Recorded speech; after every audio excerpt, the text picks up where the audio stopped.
ஆச்சி Royal gulab jamun packs ஒன்று வாங்கினால் ஒன்று இலவசம். எல்லாம் ஒரே சுவையாக இருந்தாலும் ஏதோ ஒரு பாடல் வந்து ஒரு தூக்கலாக இருக்கும். அது மிகச்சிறப்பாகவே இருக்கும், நன்றாகவே இருக்கும். ஒரு ஒரு சிறப்புத்தன்மை தென்படும். அது கமல்ஹாசன் படங்களுக்கு இயல்பாகவே இருந்திருந்ததை நாம் உணர்ந்திருக்கலாம். கமல் படங்களினுடைய டூயட்டுகள் எடுத்துக்கோங்க, இணைப்பாடல்களை. இவருடைய படங்களின் டூயட்டுகள் எடுத்துக்கோங்க. கமல் படங்களில் பார்த்தீங்கன்னா, ஒரு சிறிய பறவை சிறகை விரித்து பறக்கிறதேங்கிற பாட்டுல 3 நிகழ்வுகள் இருக்கும். லைலா மஜ்னுவா வருவாங்க, அம்பிகாபதி அமராவதியா வருவாங்க, ரோமியோ ஜூலியட்டா வருவாங்க. அப்போ ஒரு பாடலுக்குள்ளேயே இன்னொரு குறுங்கதையை வச்ச மாதிரி அந்த பாட்டு அமைச்சிருப்பாங்க. மாலை சூடும் வேலைன்னா நான் மகாநல்ல பாட்டும் சரி, பெண்மானே சங்கீதம் பாடிவாவும் சரி, காத்திருந்தேன் கதவை திறந்து உள்ளுக்கு வாடி அந்த பாடலும் சரி, சந்தைக்கு வந்த கிளியாலும் சரி, ஒரே ஒரு ஒரு ஒரு அமைப்புக்குள்ளேயே இருக்கும். அதனால இதில் உள்ளதை விடவும் ஒரு சிறந்த தன்மை வந்து கமல்ஹாசன் படங்கள்ல பாடல்களில் வந்து இளையராஜா அமைத்து கொடுத்திருக்கிறாருங்கிறது கேட்பவர் யாருமே உணர முடியும். இளையராஜா வந்து 1000 படங்களுக்கு மேல இசையமைச்சிருக்காரு. கிட்டத்தட்ட அவருடைய பாடல்களின் எண்ணிக்கை வந்து 6000. நீங்க வந்து ஒரு ஓட்டுநர் வந்து தன்னுடைய வாகனத்திற்கு, வண்டிக்கு ஒரு விடிய விடிய பாட்டு கேட்டுட்டு ஓட்டணும் அப்படின்னா அவருக்கு வந்து 6000 பாடல்கள் வந்து இருப்பு இருக்கு. ஒரே ஒரு நினைவுக்கோள்ல ஒரு 5000 பாட்டு அவர் சேமிச்சு வச்சு அவர் போட்டு போயிட்டே இருக்கலாம். புதிய புதிய பாடல்கள் வந்துகிட்டே இருக்கும். அடுத்து வந்த இசையமைப்பாளர்கள் வந்து அவ்வளவு பெரிய தொகையை எட்ட முடியல. எம்எஸ்வியினுடைய பாடல்கள்ல எண்ணற்ற உணர்வு சூழல் எல்லாம் வந்துருச்சு. அதுக்கு கதைகள் ஒரு காரணம்.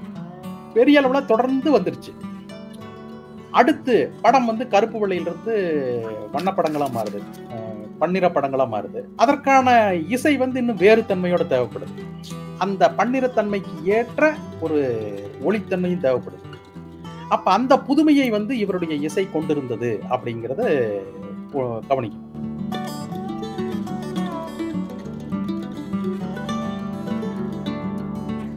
வணக்கம் சார். வணக்கம். இளையராஜா சிம்பொனி இசைச்சதுக்காக தமிழக அரசு வந்து ஒரு பாராட்டு விழா நடத்தினது. அந்த பாராட்டு விழாவில் ரஜினிகாந்த் அவர்கள் வழக்கம் போல் இளையராஜா அவர்களுடைய ஒரு உரிமையில் சொல்கிறது என்ன, எல்லா நேரங்கள்லையும் அவருடைய மேடைகளை பேசும்போது கமல் அவர்களுக்கு மட்டும்தான் நல்ல பாடல்கள்லாம் போட்டு கொடுத்துருக்கீங்க அப்படின்னு ஒரு செல்லமாக ஒரு சண்டையை போட்டுக்குவாங்க. அது மாதிரியான ஒரு வாதம் வந்து தொடர்ந்து இணையத்தில் போய்கிட்டே இருக்கு. நாமெல்லாம் வந்து திரைப்பாடல் கேட்டு வளர்ந்தவங்க.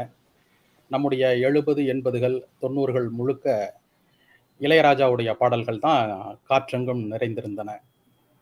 அந்த காலத்துல வந்து மிகுதியும் ஒலித்த பாடல்கள் வந்து கமலஹாசன் நடித்த படங்களின் பாடல்கள், ரஜினிகாந்த் நடித்த படங்களின் பாடல்கள் இப்படித்தான் இருக்கும். அதனால வந்து எல்லாம் ஒரே சுவையாக இருந்தாலும் ஏதோ ஒரு பாடல் வந்து ஒரு தூக்கலாக இருக்கும். அது மிகச்சிறப்பாகவே இருக்கும், நன்றாகவே இருக்கும். ஒரு ஒரு சிறப்புத்தன்மை தென்படும். அது கமல்ஹாசன் படங்களுக்கு இயல்பாகவே இருந்திருந்ததை நாம் உணர்ந்திருக்கலாம். இப்போ எடுத்துக்காட்டா ஒரு படத்தினுடைய பொதுவான பாடல்கள் அப்படின்னு எடுத்துக்கிட்டோம்னா நாம காதலர் பாடல்கள், இணை பாடல்கள், டூயட் இவற்றை சொல்லலாம். இப்போ இதுல பாத்தீங்கன்னா கமல் படங்களினுடைய டூயட்டுகள் எடுத்துக்கோங்க, இணை பாடல்களை. இவருடைய படங்களின் டூயட்டுகள் எடுத்துக்கோங்க. கமல் படங்களில் பார்த்தீங்கன்னா, ஒரு சிறிய பறவை சிறகை விரித்து பறக்கிறதேங்கிற பாட்டுல 3 நிகழ்வுகள் இருக்கும். ஒன்று லைலா மஜ்னுவா வருவாங்க சரணத்துல, 3 சரணத்துல. இன்னொன்று அம்பிகாபதி அமராவதியா வருவாங்க. இன்னொன்று ரோமியோ ஜூலியட்டா வருவாங்க. 3க்குமான சரணங்கள் அதுல இருக்கும். அப்போ ஒரு பாடலுக்குள்ளேயே இன்னொரு படத்தை வச்ச மாதிரி, இன்னொரு குறுங்கதையை வச்ச மாதிரி அந்த பாட்டு அமைச்சிருப்பாங்க. இந்த மாதிரியான விளையாடல்கள் எல்லாம் கமல் படங்கள்ல வந்து மிக அருமையாக இருக்கும். பாடல்கள்ல ஒவ்வொன்றும் வெரைட்டியா இருக்கும். ஒவ்வொன்றும் வந்து தனிப்பட்ட முறையில ஒரு தனிச்சிறப்பு வாய்ந்ததாகவே போயிட்டு இருக்கும் அவருடைய இணைப்பாடல்கள் எல்லாமே. அப்ப இந்த ஒப்பீடே போதுமானதா இருக்குது. இப்ப நீங்க மாலை சூடும் வேலைன்னா நான் மகாநல்ல பாட்டும் சரி, பெண்மானே சங்கீதம் பாடிவாவும் சரி, காத்திருந்தேன் கதவை திறந்து உள்ளுக்கு வாடி அந்த பாடலும் சரி, சந்தைக்கு வந்த கிளியாலும் சரி, ஒரே ஒரு ஒரு ஒரு அமைப்புக்குள்ளேயே இருக்கும். அவருக்கு அதுதான் போதுமானது அப்படிங்கிறது ஒரு மற்றவர்கள் எல்லாரும் கேட்பது அந்த மாதிரியே வேணுங்க, அந்த மாதிரி கேட்டிருப்பாங்க. அதனால இதில் உள்ளதை விடவும் ஒரு சிறந்த தன்மை வந்து கமல்ஹாசன் படங்கள்ல பாடல்களில் வந்து இளையராஜா அமைத்து கொடுத்திருக்கிறாருங்கிறது கேட்பவர் யாருமே உணர முடியும். நீங்க சொன்ன ஒரு உதாரணத்துக்கு நான் இன்னொரு பாடல் காக்கி சட்டை படத்துல வந்து பட்டு கண்ணம் தொட்டு கொள்ள ஒட்டி கொள்ளும் அந்த பாடலில் வந்து இடையில வந்து ஒரு சரணத்தில் வந்து நீல நதி கரை ஓரத்தில் நின்றிருந்தேன் பல நாள் அந்த வரிகள். அதுக்கப்புறம் பார்த்தீங்கன்னா கற்பனை மேடையில் காவியரா அதில் வந்து ஒரு அரசருடைய இதை பற்றின இதுதான் காட்சியமாக வரும். கிட்டத்தட்ட கமல் அவர்களுக்கு மெனக்கெட்டு இந்த மாதிரியா ஒரு டியூன் ராஜா சார் பண்ணியிருக்காங்களா, அல்லது இயல்பாக அது அமைஞ்சிருக்கு அப்படின்னு நீங்கள் நினைக்கிறீங்களா? உங்கள் பார்வையில் எப்படி இருக்கு? இல்லைங்க. இப்போ ஒரு பாடல் வந்து மிகச்சிறப்பாக அமைவதற்கு என்ன காரணமாக இருக்க முடியும்னா, கதைச்சூழல். அந்த பாடல் இடம்பெற வேண்டிய கதைச்சூழல் அப்படின்னு ஒரு இடம் இருக்குதுங்க. இப்ப நீங்க 16 வயதினிலே படம் பார்த்தீங்கன்னா, அந்த மஞ்ச குளிச்சு அள்ளி முடிச்சுங்கிற பாட்டு வரும். அந்த பாடலில் அந்த கதையில் வருகின்ற அத்தனை பாத்திரங்களும் வந்து இடம்பெறுவாங்க. மக்கள் வந்து எல்லாரும் அந்த பாத்திரங்கள பார்த்துட்டாங்க. அந்த பாடல் வழியா பார்த்துட்டாங்க. அப்ப மிகச்சிறந்த ஒரு பகுதிய ஒரு உச்சத்தை எட்டிருது அந்த பாட்டுல. அப்ப அதன் பிறகு நீங்க கதையை எப்படி வேணாலும் கொண்டு போகலாம். இத்தகைய பாடற்சூழல் வந்து கமலஹாசன் படங்களில் நிறைய அதிகம். இப்ப எஞ்சோடி மஞ்சக்குருவி எடுத்துக்கோங்க. எல்லாரும் வந்துருவாங்க அந்த பாட்டுக்குள்ள. இப்போ மைக்கேல் மதன காமராஜன் அந்த கடைசி பாட்டு எடுத்துக்கோங்க. அதுவும் மிக அருமையா எல்லாரும் வந்துருவாங்க. எல்லாருமே உள்ள இருப்பாங்க பாட்டுக்குள்ள. அப்ப இதுதானே கதைச்சூழலினுடைய உச்சமா இருக்குது. அந்த இடத்த பாட்டு அமைவது என்னும் போது வேற மாதிரி இடத்துக்கு அது போயிருது. அப்ப வெறுமனே ஒரு பாட்டை பாடிட்டு வந்து திரும்பவும் கதைக்குள்ள வர்றது அப்படிங்கிற ஒரு இடம் வந்து கமலஹாசன் படங்கள்ல மிக குறைவா இருக்கும். எல்லாரும் உள்ள வந்துருவாங்க. அப்ப மிகச்சிறந்த பாடல்கள் தன்னியல்பாகவே அமைந்து விடுகின்றன. கதைச்சூழல் கோர கோர ஒரு நல்ல நல்ல பாட்டு வந்துருது உள்ள. அதுதான் வந்து கமலஹாசன் படங்களில் வந்து இவையெல்லாம் இடம்பெற காரணம். பிரியா படத்தில் பார்த்தீங்கன்னா, நீங்கள் வந்திருக்க பாடல்கள்லாம் ரஜினிகாந்த் அவர்களுக்கு வந்து அந்த கனவு பாடல்கள் வந்து பாட்டுங்க ஸ்ரீதேவியோட ஆடுற மின்னல் உந்தன் பெண்மை என்னை தாக்கும் ஆயுதம், இதுக்கு வந்து அவர் ஒரு ராஜ அலங்காரத்தோடு வந்திருந்தாலும் அவருடைய ஸ்டைலுக்கு அது வந்து அந்த கெட்டப் பொருந்தலையோ அப்படிங்கிற அதுலேருந்து விடுபட்டிருக்கலாம் இந்த கற்பனையான ஒரு அவருக்கு கொடுக்கக்கூடிய காட்சிகள் அப்படி நான் நினைக்கிறேன் சார். நீங்க சொல்ற பாட்டை கூட ஒரு கதைச்சூழலிலிருந்து விலகி அமைந்து விட்ட ஒரு பாட்டு. திடீரென்று வேறொரு தோற்றத்தில் வந்து ஒரு கதைக்குள் வந்து ஒரு பாட்டு வருது. அந்த பாட்டு நல்லா இருக்குது. 85 வரைக்கும் வந்து ஒரே அளவிலான ஒரு நட்சத்திர மட்டத்தில் இருந்தவர்கள். இவர் வளர்ச்சி நிலையில் இருந்தவர் இளையராஜா. அது வரைக்குமான பாடல்கள்லாம் ஒரு வகைக்குள்ள வச்சுக்கணும். அதற்கு பிறகு 85க்கு பிறகு வந்து வெவ்வேறு முறைகளில் வந்து கமலஹாசன் வந்து தன்னுடைய படங்களை நகர்த்த தொடங்குறார். ரஜினிகாந்த் வந்து மேலும் ஒரு உச்சமான இடத்துக்கு போய் விடுகிறார். அவர் அந்த சூழ்நிலையிலிருந்து அவர் வெளியேற முடியாத ஒரு கதைப்படங்கள்ல அவர் நடிக்க தொடங்குகிறார். அதனால அவருடைய அந்த 5 ஆண்டு பாடல்களை பாருங்க 85 இருந்து 90. இவருடைய 5 ஆண்டு பாடல்களை பாருங்க 85 இருந்து 90, 92. இதெல்லாம் இவற்றுக்குள்ள பெரிய வேறுபாடு வர தொடங்கிறது. அதுல இருந்து தான் நீங்க பார்க்கணும். எடுத்துக்காட்டா நாயகன் படத்துல இருந்து கமல்ஹாசனுடைய பாதை வேறாக இருக்கிறது. ஜப்பானில் கல்யாணராமன் வரைக்கும் சரியா இருக்குது. அது வரைக்கும் ஒரு நட்சத்திர நாயகனாவே அவர் இருக்கிறார். அதே நேரத்துல இப்ப சகலகலா வல்லவனையும் முரட்டுக்காலையும் ஒப்பிட்டீங்கன்னா, முரட்டுக்காலையில ரஜினிகாந்துக்கு ஒரு பாட்டு தான். மற்ற 3 பாடல்களும் வந்து பெண்கள் தான் பாடுறாங்க. புது வண்ணங்கள் ஆடிடும் சோலை, எந்த பூவிலும் வாசம் உண்டு போன்ற பாடல்கள் எல்லாம் பெண்கள் தான் பாடுறாங்க. அதே மாமே மச்சான் பெண்கள் பாட்டு தான். இவருக்கு ஒரு பாட்டு தான். அந்த பொதுவாக எம்மனசு தங்கம்ங்கிற ஒரு பாட்டு தான். ஆனா சகலகலா வல்லவன்ல 3 பாட்டு இவருக்கு தான்.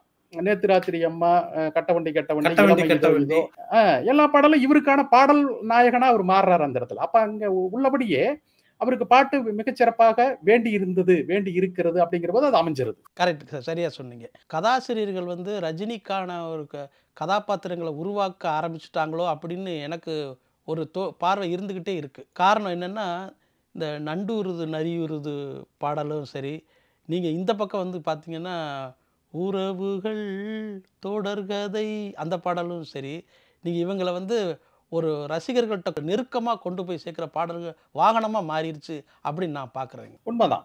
இப்போ நீங்கள் வந்து என்னதான் நீங்கள் படம் வந்து தமிழ் சூழலில் அல்லது இந்திய சூழலில் ஒரு திரைப்படம் வந்து இறுதியில் அதன் பாடல்களாகத்தான் எஞ்சுகிறது அப்படிங்கிறது என்னுடைய கருத்து. அது கடைசியில் வந்து பாட்டு தான் பெரிய நினைவுகளாக நம்மக்கிட்ட மாறி நிற்குது. கதை என்னவா இருக்கும், நம்ம பார்த்த காட்சிகள் என்னவா கூட இருக்கலாம். அதெல்லாம் காலப்போக்கில் மெல்ல மங்கி மறையுது. ஆனால் வந்து அந்த பாடல்கள் வந்து நம்ம காலந்தோறும் பல 10 ஆண்டுகள் தாண்டி நாம் நினைவு கூறக்கூடிய ஒன்றாக இருக்குது. அப்படி பார்க்கும் பொழுது இன்றைக்கு அவர்களுடைய இந்த ஒரு உயர்ந்த உச்ச நட்சத்திரம்ங்கிற இடத்துக்கு இந்த பாடல்கள் எல்லாம் துணை செஞ்சு தான் கொண்டு வந்திருக்கு. அதுல எல்லாம் மாற்றுக்கிறது கிடையாது. அவற்றில் நாம் ஒப்பிட்டு பார்த்தோம்னா இன்றைக்கும் அந்த ஒரு உணர்வு சூழல், உயிர்த்தன்மை இவையெல்லாம் எழுந்து நிற்கிற பாடல்களாக இவையெல்லாம் இருக்குது. அதனாலதான் இன்றும் அவர்கள் வாழ்கிறார்கள். கவிஞர்கள் வந்து இந்த 2 கதாநாயகர்களுக்கும் அதாவது எழுதுகிற வார்த்தைகள் வந்து திட்டமிட்டு அமைக்கிறாங்க அப்படிங்கிற மாதிரி நீங்க நினைச்சிருக்கீங்களா? உங்க பார்வை எப்படி இருக்கு? பொதுவா பாடல்களுக்கு எழுதக்கூடிய கவிஞர்கள் வந்து அவங்க இவ்வாறு இவர்கள் வந்த தோன்ற வேண்டும் அப்படிங்கிறதுல ஒரு கூருணர்ச்சியோடு இருந்திருக்கிறாங்க. இவர்களுக்கான பாட்டு இப்படி இருக்கணும், இதுதான் சரியா இருக்கும் அப்படிங்கிற ஒரு உள்ளுணர்வு இருந்திருக்கு. அது செயல்பட்டு இருக்கு. அவ்வாறு இருக்கும்படி இயக்குனர்களும் பார்த்திருப்பாங்க. அது அவர்கள் இது ஏன்னா எல்லாவற்றையும் முடிவு செய்யறவங்க அவங்க தானே. அது இசையமைப்பாளருக்கும் அந்த இடத்துல பெரும் பங்கு இருக்குது. இப்ப சினிமாங்கிறது என்னங்க, லைட் அண்ட் சவுண்ட், ஒலியும் ஒளியும் தான் சினிமா. அதாவது காட்சியை இயக்குனர் பார்த்துக்கிறாரு. மற்ற அந்த ஒலி அதை இசையமைப்பாளர் தான் கொடுத்தாகணும், இல்லாட்டி வசனம். இதைத்தான் சினிமாவா அமையுது. அப்ப பெரும்பகுதி 50 விழுக்காட்டு பகுதி இசையமைப்பாளர் கையில வருது. அப்ப அவர் என்னென்ன வேணாலும் தன்னுடைய திறமைகளை வெளிக்காட்டி இவர்களை உயர்த்தி நிறுத்த வேண்டிய பொறுப்பு இசையமைப்பாளருக்கு இருக்கு. அதனால பாட்டு அப்படிங்கிற இடத்துல, அந்த பின்னணி இசை என்கிற இடத்துல எல்லாம் இவர்களுக்கு நம்முடைய நாயகர்கள் அனைவருக்குமே இளையராஜா அளித்த பங்கு மிகப்பெரியது. இப்போ நீங்க கதை பார்த்தீங்கன்னா, உல்லாச பறவைகள்னு ஒரு வெளிநாடுகளில் போய் எடுக்கக்கூடிய ஒரு கதை அம்சம் உள்ள ஒரு பாட்டாக அமையுது கமல் அவர்களுக்கு.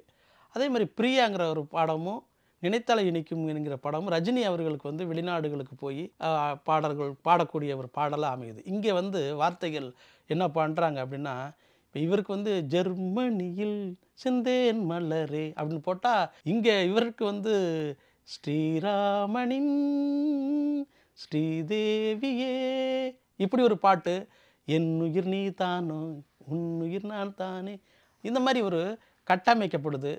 இதில் உங்களுக்கு கமலுடைய உல்லாச பறவைகள் அமைந்த அந்த சிறப்புக்குரிய பாட்டு தெய்வீக ராகம். இதை பற்றின உங்களுடைய பார்வை என்ன? கடைசியில பாட்டுங்கிறது உணர்ச்சியினுடைய மிகப்பெரிய வடிவம்ங்க. அது நீங்க பாடல்கள் வழியாக எவ்வளவு உணர்ச்சியை நீங்க தேக்கி அனுப்புறீங்களோ அவ்வளவுக்கு அவ்வளவு அது இனிமையா இருக்கும். அவ்வளவுக்கு அவ்வளவு உங்களோடு ஒட்டும். இப்ப இந்த மாதிரி களிப்பூட்டும் பாடல்கள் கொஞ்சம் கூத்துத்தனமான பாடல்கள்னு இருக்கும். சில ஏளனமா பாடுறது, சில ஒரு நகைச்சுவையா பாடுறது, அப்படியெல்லாம் இருக்கும். அது பொதுவில் இருந்துன்னு வைங்களேன், அந்த பாடல்களுக்கு அந்த கதைக்கு மட்டும்தான் ஒரு மதிப்பு. கதையை தாண்டி கொஞ்ச நேரம் நாம சிரிச்சு பாடிக்கிட்டு இருப்போம். மற்றபடி அந்த பாடல்கள் அவ்வாறு நின்றுவிடும். ஆனா இது போல உணர்ச்சியை தேக்கி அமைக்கப்பட்ட பாடல்கள் எல்லாம் இருக்கு பாத்தீங்களா, இந்த தெய்வீக ராகமாகட்டும், இந்த பாடல்களாகட்டும், முரட்டுக்காலில இருக்கிற பாடல்களாகட்டும், பெண்கள் பாடுற பாட்டு, இதற்கெல்லாம் உண்மையிலேயே மதிப்பு மிக்கது. இதுதான் நாயகனை நோக்கி இவர்கள் ஏங்கி பாடுகிற ஒரு பாட்டு அப்படிங்கிற அளவுல இவர்கள் மீதான ஒரு பார்வையை நம்ம கிட்ட விதைச்சுக்கிட்டே இருக்கிறது. அப்ப இந்த பாடல்கள் மிக அருமையாக எப்பவுமே நிலைச்சிருக்கும். இந்த பாடல்களுக்கு தான் காலம் தாண்டி ஒரு நிலைப்புத்தன்மை உண்டு. அதுபோக இந்த வெளிநாட்டுல போய் படம் எடுத்து அதற்கு பாடல்கள் வைக்கிறது அப்படிங்கிறது அந்த 75 இருந்து 85 வரைக்கும் ஒரு போக்கா இருந்தது. ஒரு வியக்கத்தக்க போக்காக மக்கள் ஜப்பானை பார்க்கலாம், சிங்கப்பூரை பார்க்கலாம் அப்படிங்கிற ஒரு ஆர்வத்தோடு வந்தாங்க அப்படிங்கிறதுக்காக செய்யப்பட்டது. இதுல ஜப்பானில் கல்யாணராமனில் இடம்பெற்ற பாடல்கள் எல்லாம் கமல்ஹாசனுக்கு இளையராஜா இசையமைத்து தந்த மிகச்சிறந்த பாடல்கள். அது இன்னும் அது ஒரு போக்காக மாறல, நிகழ்போக்காக மாறல. அதுல அந்த 2 பேயாம வச்சு 2 பாட்டு போட்டிருப்பாரு. 2யும் கேட்டு பாருங்க, இன்னைக்கும் மிகச்சிறப்பாக இருக்கும். இப்போ ஒரு டப்பாங்குத்து பாட்டு கூட எடுத்துட்டீங்கன்னா, இந்த சிங்காரி சரக்கு நல்ல சரக்கு அருமையான பாட்டு. அது யாருக்குமே தேவைப்படும். ஜாதி இல்ல, பேதம் இல்ல, தண்ணி போட்டுட்டான்னு ஒரு காதல் பரிசுல ஒரு பாட்டு இருக்கும். அது ஒரு இன்னைக்கும் பாருங்க, எல்லாம் டிஜே மியூசிக் எல்லாம் போட்டு ரொம்ப கொண்டாடுறாங்க.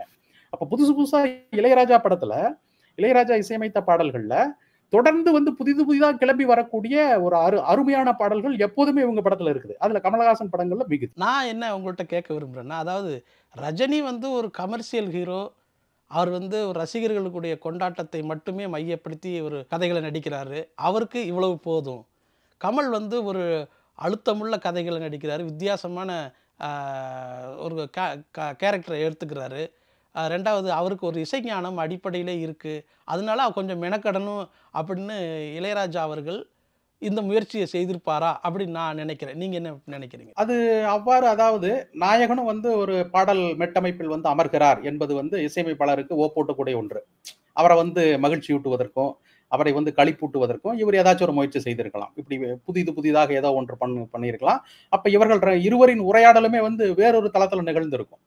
இந்த மாதிரி பண்ணணும், அது பண்ணியிருக்காங்க அப்படிங்கிற போது அது அந்த இடத்துல அவங்க இருவரும் பேசிக்கொண்டது வேறொரு தன்மையில் அமைந்திருக்கும். அப்ப உள்ளபடியே அங்கே உருவாகிற பாடல்கள் மிகச்சிறப்பாக இருந்திருக்கும். அதே நேரத்துல ரஜினிகாந்த் படங்களில் அவர் இடம்பெறாதது, அவர் மெட்டமைக்கு அமராததுன்னு ஒன்றும் சொல்ல முடியாது. அவர் முழு சுதந்திரத்தை வழங்கிட்டார்னு தான் அதை எடுத்துக்கணும். அப்ப அவரும் ஒரு இடத்துல அவரை முழுமையா இயங்க விடுகிறார். அது என்ன செய்யணுமோ இவருக்கு தெரியும் என்கிற இடத்துல அவர் அனுமதிக்கிறார். அப்ப அவருடைய அணுகுமுறையும் சரிதான். இவர் தன்னுடைய படங்களில் அடிமுதல் முடிவரை கூட இருந்து வெளியிடுகிறவர். அதனால கமலினுடைய ஈடுபாடு இசையில வந்து கூடுதலா இருந்தது போல் நமக்கு தோன்றுகிறது. அப்புறம் உள்ளபடியே இவங்க வந்து பாடக்கூடியவங்க, இவங்களுக்கு இசை தெரியும். ஒரு பாட்டு எப்படி வரணுங்கிறது இவங்களுக்கெல்லாம் தெரியும். அதனால வந்து அது எல்லாமே சேர்ந்து ஒரு கூடுதலா ஒரு சிட்டிகை அளவு கூடுதலாகி விட்டது. ஒரு இனிமை சேர்ந்து விட்டதுன்னு மறுக்க முடியாது. அது கமல்ஹாசன் பாடல்களுக்கு அமைந்தன. ஜப்பானிய கல்யாணராமன்ல உங்களுடைய ஒரு அதாவது நீங்க கவனிச்ச சிறப்புமிக்க பாடல்னு எத நீங்க சொல்லுவீங்க? எல்லா பாடல்களுமே. "அப்பப்பா தித்திக்கும் உந்தன் முத்தம்" அந்த பாட்ட பாருங்க. அது எவ்வளவு வேகமான பாட்டு. ஜப்பான வந்து ரப்பப்பன்னு அது நீங்க ஒரு ஒரு இதுலயே அந்த பாட்டு. ஆமா. அந்த மாதிரியான ஒரு விரைந்து போகக்கூடிய ஒரு பாட்டு இப்போ கூட கிடையாது. அ அதற்கு பின்னாடி அவ்வளவு விரைவா வந்த பாட்டுன்னு சொன்னா, அந்த வேல வேல வேல வேல அவ்வை சண்முகி பாட்டுல ஒரு வேகமான பாட்டு வரும். அதுதான் எனக்கு நினைவுக்கு வருது. அந்த பாட்டு மிக அம அருமையான பாட்டு. எல்லா பாடல்களுமே மிகச் சிறப்பாக இருக்கும். ஜப்பானில் கல்யாணராமன் ஆல்பத்த இப்ப கூட கேட்டு பார்க்க சொல்லுங்க. வேற மாதிரி இருக்கும். நீங்க இன்றைய இளைய தலைமுறையினுடைய தொழில்நுட்ப தன்மைக்கு ஈடாக இருக்கும். விக்ரம் படத்து பாடல்கள் எடுத்து பாருங்க. பழைய விக்ரம் படத்து பாடல்கள். அந்த விக்ரம் அந்த தலைப்பு பாடல் வந்து எவ்வளவு அருமையாக அ ஒளிக்கோப்பு செய்யப்பட்ட பாடல்னு பாருங்க. இன்றைக்கு அத கேட்டா மெய் சிலிர்க்கும். அந்த மாதிரியான ஒரு பாடல். 3 அந்த டூயட் பாடுறங்க மீண்டும் மீண்டும் மாதிரியான ஒரு அந்த சிருங்கார ரசம்னு சொல்லுவாங்க. ஒரு காதல் உணர்வு பொங்க ஒரு அமைக்கப்பட்ட பாட்டு அது. அது வந்து அவ்வளவு அழகாக இருக்கும். அது இன்னைக்கு கேட்டாலும் அந்த பாடலின் தொடக்கத்த கேட்ட உடனேயுமே உங்களுக்கு வந்து ஒரு ஒரு ஒரு உணர்வு சூழலே மாறும். நீங்க எவ்வளவு கடுப்பாக இருந்தாலும், அந்த பாடலினுடைய ஏதாச்சும் ஒரு ஒளித்துணுக்கு வந்து விழுந்தால் கூட, நீங்க அவ்வளவு இனம் புரியாத ஒரு இசை நுகர்வுக்கு ஆட்படுவீங்க. அது உடனே நீங்க மனம் மாறுவீங்க. உடனே நீங்க நெகிழ்வடைவீங்க. அந்த தன்மையெல்லாம் இந்த பாடல்களில் உண்டு. ஆனா எனக்கு வந்து இந்த அப்பப்பா தித்திக்கும் முத்தம், தேன் முத்தம், காகங்கள் கொடுக்கட்டும் இந்த பாட்டு ஜப்பானிகள்ல வர இந்த பாட்டும் சரி, ஜானி படத்துல வர்ற அ செ senorita song my sweetie I love you அந்த சாங் இருக்குல்ல. அந்த ரிதம் இந்த ரிதமும் ஒண்ணும் அப்படிங்கிற மாரி அதாவது கிட்டத்தட்ட அப்படி ஒரு ஸ்பீடு கொண்டு வந்திருப்பாங்களோ அப்படிங்கிற ஒரு சிந்தனை எனக்கு உண்டு. இருக்கலாம். அந்த மாரி இருக்கலாம். ஆனா அத விட பாடல் வரியில வந்து ஒரு தன்மை இருக்கணும்லங்க. சென்யோரிட்டா பாட்டு வந்து ஆங்கில சொற்கள் கலந்த ஒரு பாட்டு. அதனால வந்து அது ஒரு உயர் வர்க்கத்திற்கானதாகவே அது மாறி உட்காந்துக்குச்சு. ஆனா இந்த பாடல்கள் எல்லாம் அப்படி இல்ல. இது வந்து எல்லாருக்குமானது. மக்கள் வந்து கடைநிலை மக்கள் வரைக்கும் கேட்டுக்கிட்டு இருப்பாங்க. அந்த ஒரு இடத்த ஆ- வந்து ஆனா ஜானி படத்து பாடல் அடைய முடியாது. ஆனா இப்போதான் வந்து இந்த விஞ்ஞான முன்னேற்றத்துக்கு பிறகு இளையராஜா அவர்களுடைய பாடல்கள அதாவது அவருடைய முந்தைய ஆரம்ப காலகட்ட பாடல்களை வந்து தேடி தேடி ரசிகர்கள் வந்து கேட்க ஆரம்பிச்சிருக்காங்க அப்படிங்கிற மாதிரி ஒரு பார்வை இருக்கு இல்லைங்க? ம். அது எப்படின்னாங்க, இளையராஜா வந்து 1000 படங்களுக்கு மேல இசையமைச்சிருக்காரு. கிட்டத்தட்ட அவருடைய பாடல்களின் எண்ணிக்கை வந்து 6000. நீங்க வந்து ஒரு ஓட்டுநர் வந்து தன்னுடைய வாகனத்திற்கு வண்டிக்கு ஒரு விடிய விடிய பாட்டு கேட்டுட்டு ஓட்டணும் அப்படின்னா, அவருக்கு வந்து 6000 பாடல்கள் வந்து இருப்பு இருக்கு. ஒரே ஒரு நினைவுகோல்ல ஒரு 5000 பாட்டு அவரு சேமிச்சு வச்சு அவரு போட்டு போட்டு போயிட்டே இருக்கலாம். புதிய புதிய பாடல்கள் வந்துகிட்டே இருக்கும். அடுத்து வந்த இசையமைப்பாளர்கள் வந்து அவ்வளவு பெரிய தொகையை எட்ட முடியல. எடுத்துக்காட்டாக ஒரு அடுத்த இடத்துக்கு வந்த இசையமைப்பாளர்கள் வந்து தங்களுடைய பாடல்கள்னு ஒரு 400 பாடல்கள் தான் வச்சிருக்காங்க. ஒரு 400 பாடல்கள், ம். 600 பாடல்கள். இது எவ்வளவு போதும்? இது யாருக்குமே போதாது. அப்ப கேட்டு முடிச்சுட்டாங்க. அதுவும் அதுவும் அதே அளவுக்கு புகழ் பெற்றன. எல்லா பாடல்களையும் கேட்டாங்க. நீங்க வெறும் 400 பாடல், 500 பாடல் தான் வச்சிருக்கிறீங்க. வெடி வரைக்கும் வண்டி ஓட்டி ஆகணும். ஒரு நாள் முழுக்க வண்டி ஓட்டி ஆகணும். வாழ்க்கை பூரா வண்டி ஓட்டி ஆகணும். அவரு கேட்பதற்கான பாடல்கள் எங்க? அப்ப திரும்பவும் இளையராஜா கிட்டயே வர்றாங்க. எல்லா பாடல்களும் எல்லா பாடல்களும் சேகரிக்கப்பட்டு எல்லாம் உங்களுக்கு கிடைக்குது. அப்ப தீராத நிலையில அவருடைய பாடல்கள் இருக்கு. அப்ப ஒவ்வொன்றா கேட்டுக்கிட்டே இருக்கிறாங்க. தொடர்ந்து தொடர்ந்து கேட்க கேட்க மனம் ஒன்றி விடுகிறது. அப்ப திரும்ப திரும்ப நெறைய ஒரு பென் டிரைவ்ல ஒரு 8 ஜிபி, 32 ஜிபி உள்ள நினைவகம் உள்ள ஒரு பென் டிரைவ்ல இளையராஜா பாடல்களை அடக்கினாலும் அது போதாது. அது வந்து அதனுடைய ஓடும் நேரம் பாருங்க. 6000 பாட்டுக்கு 5 நிமிஷம் போட்டுக்கோங்க. அது பாட்டுக்கு 30,000 நிமிஷம் ஓடும். அப்ப அவ்வளவு நேரம் அவர் புதிய புதிய அடுத்தடுத்த பாடல்கள கேட்டுக்கிட்டே இருக்கலாம். அவருக்கு விருப்பமான பாடல்கள்னு தேர்வு செய்தா கூட ஒரு 10,000 பாடல்கள தேர்வு செய்து அவரு இருக்கலாம். அவர் வந்து அத பயன்படுத்தலாம். அ அப்ப அதுல வந்து 5000 பாட்டு, 6000 பாட்டு இளையராஜா பாட்டாவே அமைஞ்சிருது. அப்ப இதுதான் வந்து ஒருவர வந்து தொடர்ந்து தூய்க்கும்படியாக்குது. அந்த இடத்த திரும்ப இளையராஜா தான் அந்த இடத்த நிறைவு செய்றாரு. வேற யாரும் செய்ய முடியாது. இப்போ இந்த காலகட்டம் அதாவது எம்எஸ்வி அவர்களுடைய அந்த அந்த பீரியட்லேருந்து அப்படியே மெதுவாக அவங்க முன்னணி கதாநாயகர்களுக்கு இளையராஜா இசையமைக்கிற அந்த காலகட்டமும் எம்எஸ்சி அவர்கள் படங்கள் குறைகிற அந்த காலகட்டமும் அந்த மத்திய இடத்த வந்து இந்த பாட்டு இவர் தான் அப்படிங்கிறத கண்டுபிடிக்க முடியாமல் ஒரு சூழல் வந்துருச்சு. இப்போ குறிப்பாக நீங்கள் தான் சொல்லியிருந்தீங்களே, அது வாராண்டி வாராண்டி வில்லேந்தி ஒருத்தன் இந்த பாட்டை வந்து இளையராஜா அவர்களுடைய பிளேலிஸ்ட்லேயே பல பேர்கிட்ட இருக்குது. இது இப்போ இயல்பாக நீங்களும் அதை சொல்லி குறிப்பிட்டிருக்கீங்க. இந்த மயக்கத்தை வந்து எப்படி கண்டு அடைஞ்சிங்க நீங்கள்? அது வந்துங்க, இப்போ 60கள் எடுத்துக்கிட்டிங்கன்னா வருஷத்துக்கு 60 படம் 70 படம் தான் வந்திருக்குங்க. பிறகு 70 80களுக்கு பிறகுதான் ஒரு 150 படம் 200 படம் எல்லாம் வர தொடங்குது. தொடர்ச்சியா மக்கள் வந்து 70 80கள் வந்து திரையரங்குகள் இல்லாம வாழ்க்கை இல்லை. நீங்க ஒருத்தர் சொந்தக்காரர் வீட்டு போனீங்கன்னா சினிமா பார்க்க போறது வந்து ஒரு தவறாத நடவடிக்கை.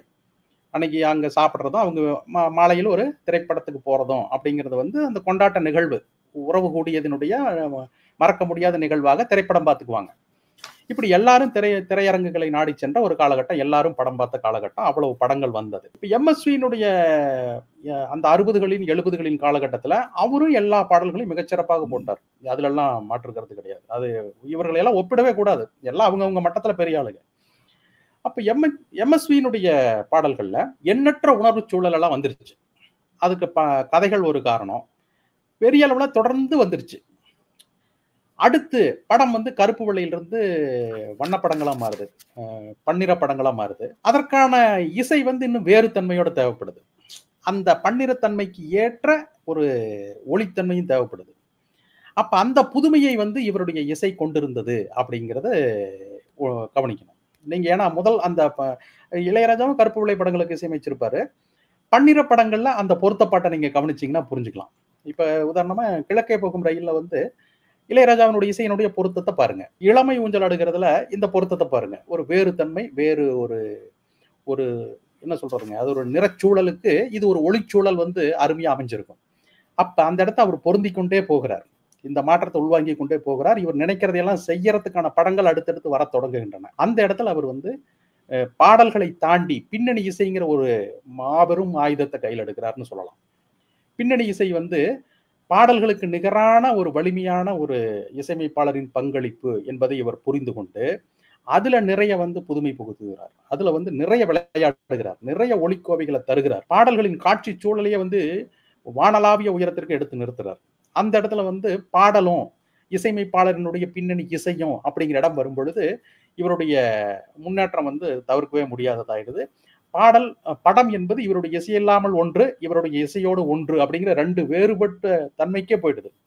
அதனால அவர் எங்கேயோ போயிடுறாரு. இதுதான் நடந்தது. நீங்க சொன்ன மாதிரி கிழக்கே போகும் ரயில் படத்துல வந்து கண்ணதாசனுடைய கோவில்மணி ஓசை அந்த பாட்டு, அப்புறம் மாஞ்சோலை கிளிதானோ அந்த பாடல்கள், இந்த பாட்டில் ஒரு பயிற்சியாக ரசிகர்களுக்கு புது விஷயத்தை சொல்லணும் அப்படிங்கிற முயற்சியில் அந்த கதைகளை வந்து பயன்படுத்திக்கிட்டாங்க. ஆனால் அதே சமயத்தில் நீங்கள் இளமை ஊஞ்சலாடுகிறது குறிப்பிட்டீங்கல்ல, அதில் வந்து ஒரே நாள் உனை நான் நிலாவில் பார்த்தது அந்த பாடலும் சரி, ஏ முத்து முத்தா அதுசா கிடக்குது பூமி அதை இதுக்கா படைச்சா சாமி, இந்த மாதிரி ஒரு பிளேஸ்மெண்ட்டை வந்து இங்கே ஒரு மாடர்ன் கதைக்கு அவர் பயன்படுத்தியிருக்காரு. அப்போது கிழக்கே போகும் ரயில் அப்படிங்கிறது ஒரு கிராமிய சூழலில் உள்ள ஒரு கதை.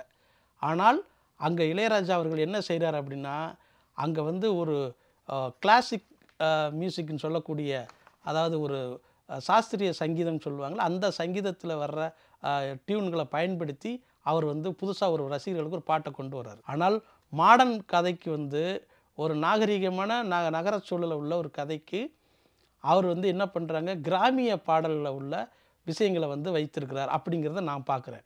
நீங்கள் இதை எப்படி பார்க்குறீங்க? உண்மைதான். இப்போ 70 பாரதி ராஜாவினுடைய வருகைக்கு பிறகு திரைப்படங்கள் வந்து கிராமத்தை நோக்கி, ஊர்ப்புறங்களை நோக்கி போகின்றன. அப்ப ஊர்ப்புற இசைன்னு ஒண்ணு இருந்திருக்கு. அதுதானே நம்முடைய தோற்றுவாய். வயல்களில் தானே நம்முடைய இசை தோன்றும். அதனால ஊர்ப்புற இசை வந்து நாம ஊர்ப்புறத்திலிருந்து வந்த ஒருவரிடமிருந்து வரும் பொழுது அது உண்மையிலேயே அதனுடைய நேரடி சான்றுகளோடு அந்த இசை அமையுது. அவர் கண்டது, அவர் பாடியது, அவர் வயலில் கேட்டது, அந்த வழியிலேயே ஒரு பாட்டு அமையும் பொழுது நேரடியா ஊருக்குள்ள நாம் இருக்கோம், ஊர் வயலுக்குள்ள நம்ம நிக்கிறோம், அந்த ஊர் தெருக்களில் வந்து கதை நடக்குது, நாமளும் கூட இருக்கோம் என்கிற உணர்வு நமக்கு வந்துருது. இந்த ஒரு நேரடி தன்மை இருக்கு பாருங்க, அது வந்து இளையராஜாவினுடைய பாடல்களில் மிகவும் அழகாக நிகழ்ந்து விட்டன. அது மறுக்கவே முடியாது. பொண்ணு ஊருக்கு புதுசு பாட்டு கேளுங்க, ஓரம்போ பாட்டெல்லாம் நாம ஊர்ல நம்ம பார்த்த காட்சிகள். அதை வந்து பாட்டின் வழியாக நாம கேட்கும் பொழுது அவ்வளவு நேரடித்தன்மையோடு இருந்திருக்கும். அப்ப அதற்கு அவ்வளவு ஒரு ஒரு நிகழ்த்து கலை வந்து அவ்வளவு நேரடித்தன்மையோடும், ஒரு உண்மைத்தன்மையோடும் மாறி அமையுது. அத வந்து இவருடைய பாடல்கள் நிகழ்த்தி விட்டவுடன், அந்த படமெல்லாம் எங்கேயோ போயிடுச்சு. எங்க அது அது அது வந்து திரையில் நிகழ்ந்தபோது மெய்மறந்து பார்த்தவர்கள் நாமெல்லாம்.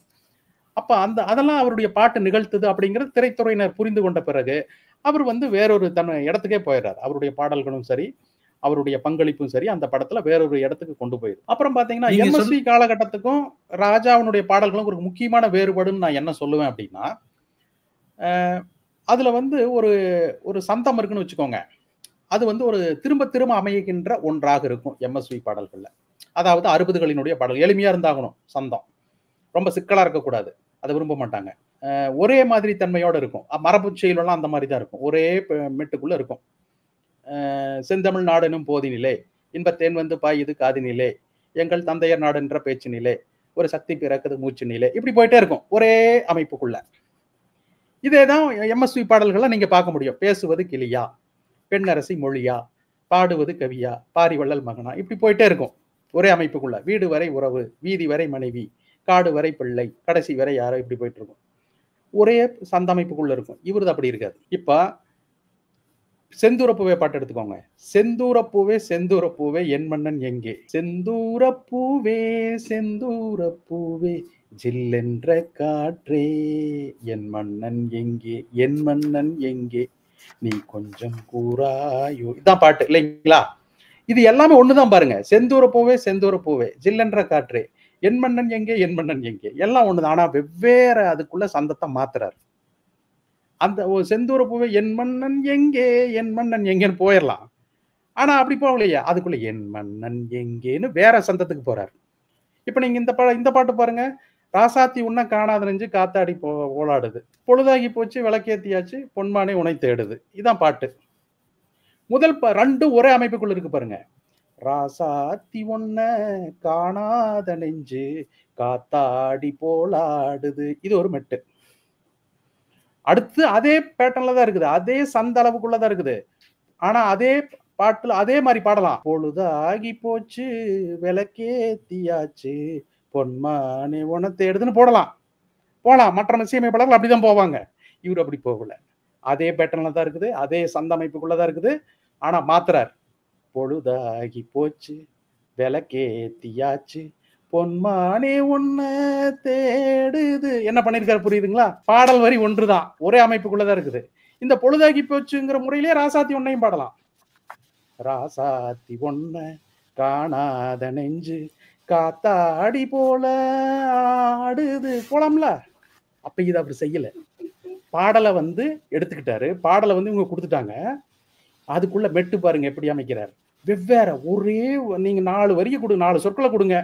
அதுக்கு வந்து 400 மெட்டுகளை கொடுப்பார். இதை வந்து இவர் புதுமை புகுத்திக்கிட்டே இருக்கிறாருன்னு சொல்லணும்.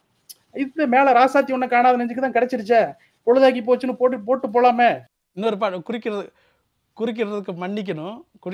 நீங்க சொன்ன அதே கருத்தை வச்சு இன்னொரு பாட்டு கூட இருக்கு. அதாவது தென்னை மரத்துல தென்றல் அடிக்குது நந்தவன கிளியே கிளியே நந்தவன கிளியே நான் தினந்தோறும் பசிச்சாலும் ருசிச்சாலும் ஒன்ன மரக்களியே.